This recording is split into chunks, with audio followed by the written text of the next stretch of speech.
2020년식에 구매 당시 54,250km였어요. 차량 가액이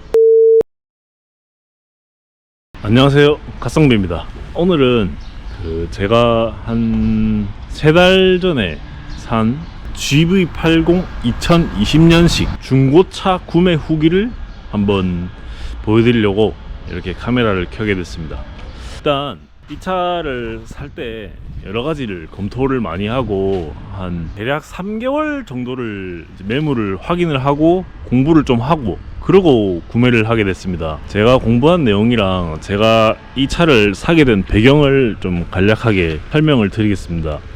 일단 먼저 이 차의 연식과 키로수는 2020년식에 구매 당시 54,250km였어요. 차량 가액이 4,825만원이었습니다. 일단 저는 이 차를 비대면으로 탁송받아서, 저는 이제 사는 지역이 부산인데 수원에 있는 차를 탁송받아서 샀어요. 근데 이 비대면이 약간 차를 확인하지 않고 그냥 이제 나와 있는 서류랑 그 스펙만 보고 이제 사는 거죠. 근데 이게 조금 위험하다고 생각하실 분도 있지만 저는 닥신TV라고 이제 의사 선생님이 하시는 자동차 관련 유튜브인데, 거기서 알려주는 이제 차 알못이 차 사는 방법을 이제 조금 익힌 다음에, 그리고 닥신스 크리테리아가 있어요. 어떻게 중고차를 안전하게 살 수 있는가에 대한 고찰이 담겨 있는 어떤 기준서 같은 건데, 그 기준에 맞게 저는 사게 됐습니다. 이 차는 살 때 1인 소유에 사고가 경미한 사고가 하나 있었어요. 아주 경미한 사고. 그래서 중고차의 뼈대나 패널이 먹지 않은 그런 차였고요. 이 차를 제가 살 때 제일 중요하게 봤던 여러 가지 팩터들 중에 이 차의 장점이 뭐냐면, 헤이딜러 어플을 보면 진단평가사가 이 차에 대해 검수를 한 게 확인이 돼요. 무료로. 그래서 중고차 사시려고 계획 중이신 분들은 다 아실 텐데, 타이어 스레드 마모 상태, 이게 마모가 굉장히 많이 남아 있거든요. 이게 거의 보시면 이게 다 들어가죠. 이게 많이 남아 있죠. 스레드가 거의 새 거죠. 거의 새 거. 이게 이런 것도 옆에 고무도 다 살아 있고 이런데도. 그래서 스레드가 이게 네 짝이 전부 다 지금 거의 새 타이어로 교환이 되어 있는 상태였고, 그래서 이게 가성비가 있다고 판단을 했고, 그리고 브레이크 패드도 많이 남아 있었어요. 굉장히. 그래서 이 차가 소모품을 교환하려면 이제 엔진 오일은 저는 교환해야 된다 보거든요. 어떤 차건 간에 처음 새로 사면은. 그래서 엔진 오일은 내가 교환해도 저런 잡소모품은 이제 쓸데없이 돈이 많이 들어가는 거니까, 그래서 그런 게 조금 가치가 있었다라고 판단을 했고, 일단 그 점에서 저는 이 차의 상품 가치가 높다고 봤고, 그리고 이 차가 현대차 제네시스 브랜드 보증기간이 5년에 10만 킬로잖아요. 그래서 2020년식이고 제가 이 차를 구매할 당시 2024년 7월이었기 때문에 이제 대충 1년 정도의 무상 보증기간 안에 들어가는 차예요. 그래서 이게 무상 보증 기간 안에는 웬만한 고장나면은 다 이제 편하게 고칠 수가 있으니까, 그리고 이 차를 처음에 받았을 때도 이제 받고 바로 센터에 입고를 시켜서 모든 점검을 다 받게 했어요. 엔진오일 갈면서. 그래가지고 다 확인을 이제 거쳤고요. 제네시스 서비스 센터에서. 그래서 이제 가성비가 있다고 본 거죠. 왜냐면은 이 차가 보증기간이 넘었으면은 중고차 보증보험으로 이제 막 싸우고 따지고 증명하고 막 이런 과정이 필요하잖아요. 근데 저희 초보자들이나 바쁘신 분들은 그런 걸 하기가 되게 솔직히 피로감이 많이 드는 어떤 좀 귀찮고 힘든 일이잖아요. 그런 실랑이도 안 해도 되고, 그래서 저는 괜찮다 봤습니다. 한 가지 하자가 있었는데, 이건 무료로 이제 제네시스 서비스 센터에서 이제 고쳐줬는데, 이 차의 고질병이라고 하던데요. 이게 이 차가 요 앞에 이 차가 내비게이션 이 디스플레이 있잖아요. 이게 여름이나 겨울철에 히터를 틀거나 에어컨을 틀 때 수축 팽창하면서, 이게 플라스틱인데 이 이 플라스틱 부분이 수축 팽창하면서 딱딱딱딱 소리가 나요. 그래서 그 부분은 이게 제가 몰랐는데 타고 그 말을 듣고 보니까 이게 좀 거슬리더라고요, 소리가. 근데 이거를 무료로 그 개선품으로 교체를 해주고 난 다음에 타고 보니 소리가 안 나요. 거의 안 나요. 그래서 뭐 이런 부분도 이제 잘 서비스가 돼서 굉장히 만족스럽다라는 거고요. 그리고 아시다시피 요새는 중고차를 매입한 가격도 알 수 있는 앱이 있어요. 그래서 차 살 때 그런 것도 확인하시고 하면은 이 차가 얼마에 떠와서 얼마에 팔고 있는지 이제 그런 걸 다 확인할 수 있거든요. 그런 것도 중고차 사실 때 한번 확인해 보시면 좋을 것 같아요.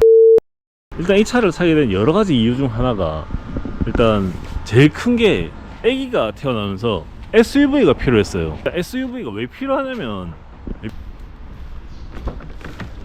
이 카시트가 장착이 되거든요. 이 카시트가 장착이 되면 뒤에 앉을 수 있는 공간이 너무 좁아졌어요, 세단을 탈 경우에.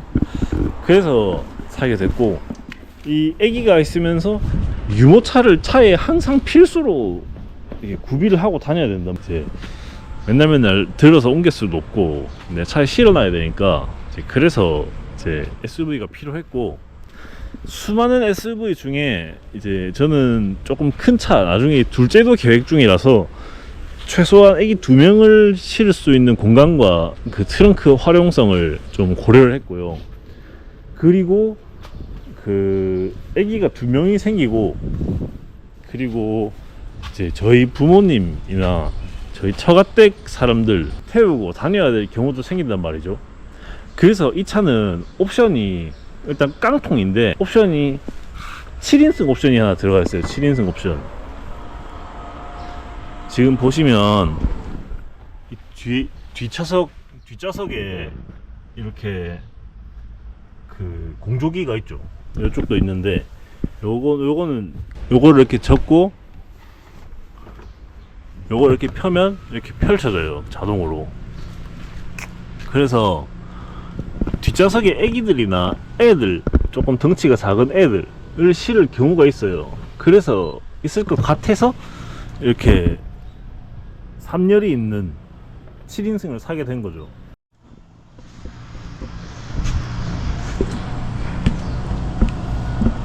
애기나 사람이 3열에 탈 때는 2열이 이렇게 움직이거든요. 그래가지고 이렇게 당겨주고 이쪽으로 이렇게 타면 돼요. 이쪽으로 이렇게 타려면은 이렇게 막 다리 올려가지고 막 이렇게 막 탈 수는 있는데, 이게 제가 키가 187인데 바로 닿거든요. 이게 엄청 불편해요. 이렇게 앉을 수도 없고. 그래서 이게 조금 어린애를 태울 경우가 아니면 솔직히 좀 활용성이 그렇게 높진 않습니다. 없는 것보다 나은데, 아무튼 그렇고 나가기도 힘드네요. 애들 태울 때 아니면은 크게 뭐 쓸 일이 없는 것 같긴 해요. 저희 가족은 애들이 많아가지고 이게 필요해서 산 거고, 이 차량에는 기본적으로 전동 파워 트렁크가 들어가요. 이게 차를 트렁크를 열면 이렇게 되는데, 이게 뚝 눌리면 이렇게 닫히죠. 아주 편합니다. 저희는 이게 필요한 옵션이 많이 없다고 생각해가지고, 그 제네시스 뭐 파퓰러 패키지도 있고 여러가지 그 옵션이 많은데, 깡통에도 있을 거 다 있다고 생각해가지고 솔직히 뭐 크게 필요성을 못 느끼거든요, 뭐 다른 옵션에 대해서. 그래서 깡통을 했고 7인승은 필요해서 했고, 이거 와이퍼 뒤에 있는 거 누르면은 이렇게 쭉 올라갑니다. 아주 편해요. 위치도 그렇고.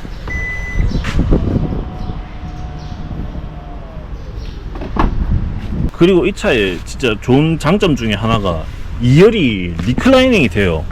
여기 보시면 이거는 지금 전동이 아닌데, 요거 가지고 이게 수동으로 리클라이닝이 돼요. 이게 어느 정도 되냐면, 이게 지금 이렇게 서 있거든요. 이렇게 이거를 요거 당기면서 뒤로 밀면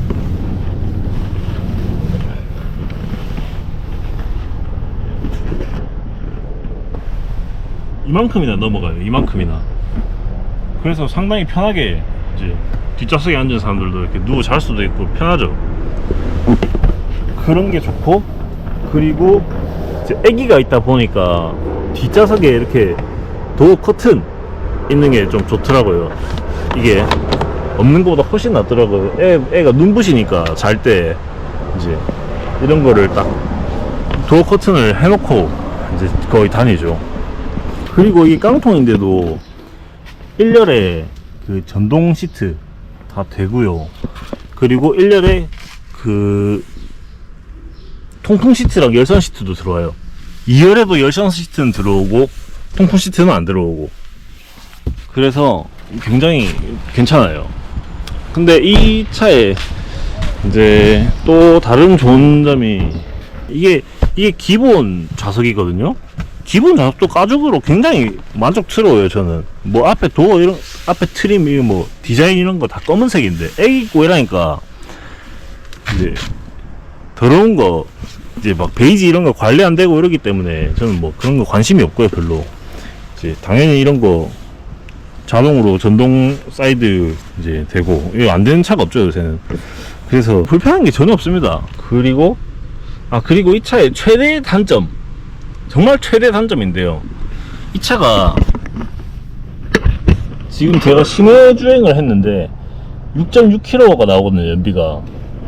연비가 꽤나 안 좋습니다. 이건 2.5 터보 휘발유인데 연비가 매우 안 좋아요. 연비가 매우 안 좋은 게 좀 단점이고, 근데 SUV 타면서 이제 연비를 좀 챙기는 거는 좀 어불성설이긴 하죠. 하이브리드가 아닌 이상.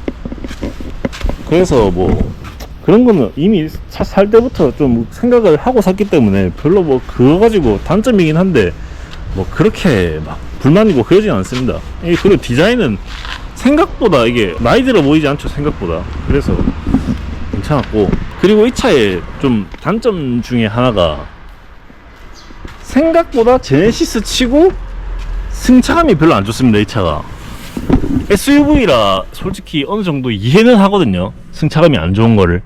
근데 이게 타보면은 조금 체감이 될 정도로 안 좋아요. 이게 조금 좀 적당히 안 좋은 건 이해하는데 이게 좀 체감이 될 정도로 그 승차감이 안 좋다 보니 솔직히 뒷좌석 앉은 사람들은 조금 힘들어요.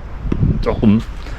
그래서 장거리 운행하기도 이게 뒷좌석 앉은 사람 입장에서는 조금 힘들 수 있어요. 아무튼 제가 잘 샀는지 모르겠어요. 솔직히 나름 고민하고 샀는데 저는 만족은 하는데 고수분들이 있으면 한번 보고 좀 평가를 해주십시오. 오늘의 영상은 이렇게 마치겠습니다. 시청해주셔서 감사하고, 제가 이 일반인으로서 그냥 잘못이거든요. 잘못, 진짜 기본적인 것밖에 모르는 사람이라서 이 차가 잘 샀는지 잘 모르겠는데, 리뷰를 할 때도 이렇게 자세하게 막 이렇게 하기보다는 그냥 내가 느끼는 대로 그냥 이렇게 차 자체는 마음에 들어요. 아무튼 오늘의 후기는 이렇게 마치겠습니다. 자세한 문의사항이 있으면 댓글로 남겨주십시오. 감사합니다.